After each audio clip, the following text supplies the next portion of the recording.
United nation में हड़कंप much गई है। अमेरिका की जिद से ईरान समेत पूरी दुनिया न्यूक्लियर तबाही के मुहाने पर पहुंच गई है।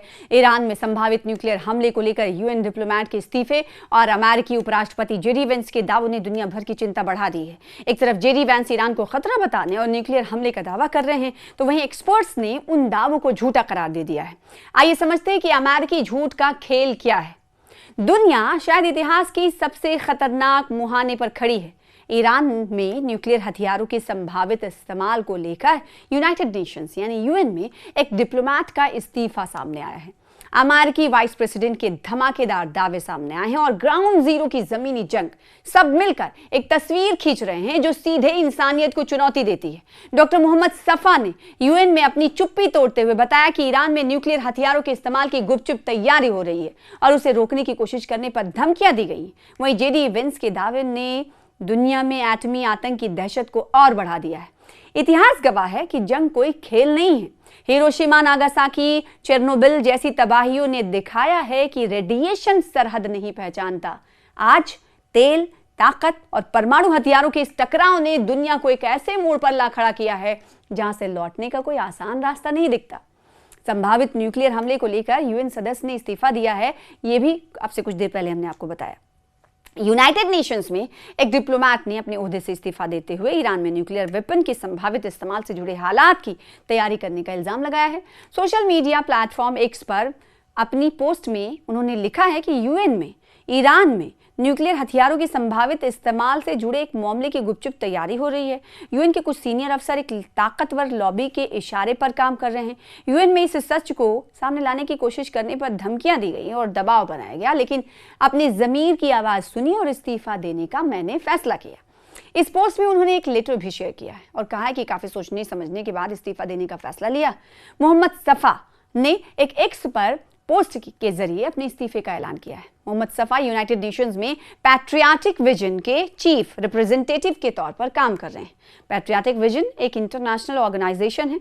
डॉक्टर सफा 2013 से ही इस ऑर्गेनाइजेशन के एग्जीक्यूटिव डायरेक्टर थे और साल 2016 में पैट्रियाटिक विजन ने उन्हें यूनाइटेड नेशंस में अपना परमानेंट रिप्रेजेंटेटिव चुना था। सफा ने यह भी इल्जाम लगाया कि उन्हें इस सच को सामने लाने की कोशिश पर भी धमकियां दी गईं और उन पर दबाव बनाया गया, लेकिन उन्होंने अपने ज़मीर की आवाज़ सुनी और इस्तीफा देने का फैसला किया। उन्होंने तेहरान की एक तस्वीर शेयर करते हुए उन पर लोगों को आड़े हाथों लिया जो जंग की वकालत कर रहे हैं। उन्होंने याद दिलाया कि तेहरान कोई खाली रेगिस्तान नहीं बल्कि 1 करोड़ लोगों का शहर है जहाँ बच्चे और ख़ानदान रहते हैं। डॉक्टर सफा खान के इल्ज़ामात अगर 10% भी सच हैं तो दुनिया एक खौफनाक मुस्तकबिल की तरफ बढ़ रही है। जंग चाहे कन्वेंशनल हो या न्यूक्लियर हो, जीत किसी की नहीं होती, सिर्फ इंसानियत की हार होती है। जंग फन नहीं, जैसा डोनाल्ड ट्रंप कहते हैं, जंग से तबाही लाती है और न्यूक्लियर जंग महातबाही। हिरोशिमा और नागासाकी की तबाही हमने सुनी है, लेकिन वहाँ के लोग आज भी भुगत रहे हैं। वहाँ तो हमला हुआ था, लेकिन सिर्फ न्यूक्लियर रेडिएशन कितना खतरनाक हो सकता है इसका हम अंदाज़ा भी नहीं लगा सकते। न्यूक्लियर रेडिएशन ने कैसे एक पूरे शहर को ख़त्म कर दिया, कितना ख़तरनाक हो सकता है न्यूक्लियर हमला, न्यूक्लियर रेडिएशन कितना ख़तरनाक हो सकता है कि इसको यूक्रेन के एक शहर से समझते हैं जिसे आज एक घोस्ट टाउन के नाम से जाना जाता है।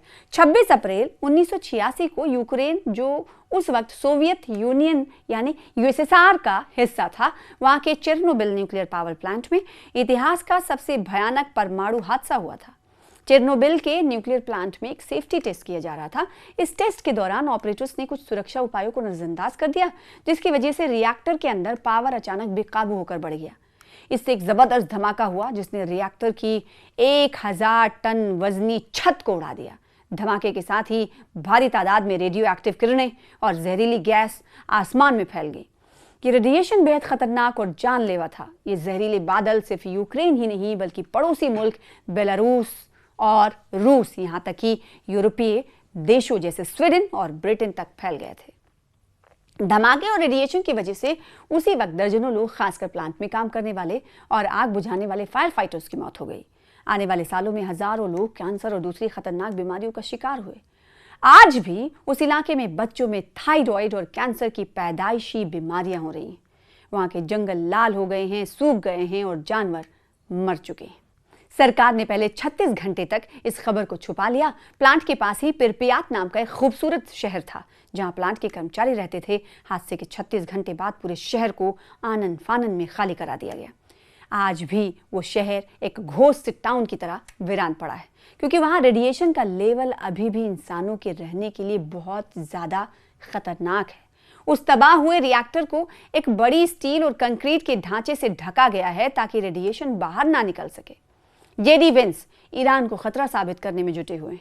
डॉक्टर सफा के इस्तीफे के अलावा अमेरिकी वाइस प्रेसिडेंट जेडी वेंस का दावा भी डराता है और सवाल भी पैदा करता है कि क्या ईरान कोई ऐसा सुसाइड वेस्ट या जैकेट बना रहा है जिसमें एटम बॉम्ब फिट कर दिया जाए और उसे फिदाइन हमले में इस्तेमाल किया जाए। और ये सवाल इसलिए हो रहे हैं कि अमेरिका ईरान पर हुए हमले को सही ठहराने और अपने मुल्क को ये यकीन दिलाने की कोशिश कर रहा है कि ईरान अमेरिका और दुनिया के लिए बहुत बड़ा खतरा है। अमेरिकी उपराष्ट्रपति जेडी वेंस ने दावा किया है कि ईरान एक ऐसा एटमी बम बना सकता है जिसे सुसाइड वेस्ट यानी खुदकुश जैकेट की तरह पहनकर फिदाइन हमला किया जा सके। लेकिन साइंसी एतबार से देखा जाए तो ये दावा नामुमकिन नजर आता है। इस बारे में साइंटिस्ट और आर्मी के वो लोग जो इस दावे को नकार रहे हैं उनसे बातें की और उनकी बातों की बुनियाद पर जेडी वेंस के दावे की पड़ताल कर रहे हैं। सबसे पहले ये समझते हैं कि एटमी बम बनाना इतना सादा नहीं कि यूरेनियम के दो टुकड़ों को आपस में टकरा दिया और धमाका हो गया। ये निहायत ही पेचीदा साइंटिफिक और इंजीनियरिंग प्रोसेस है। इसके लिए बहुत ही सेंसिटिव डेटोनेशन मैकेनिज्म की जरूरत होती है। न्यूट्रॉन्स को रिफ्लेक्ट करने और फ्यूल को सही क्रिटिकल पॉइंट पर लाने के लिए भारी मशीनरी और कंट्रोल सिस्टम चाहिए होता है।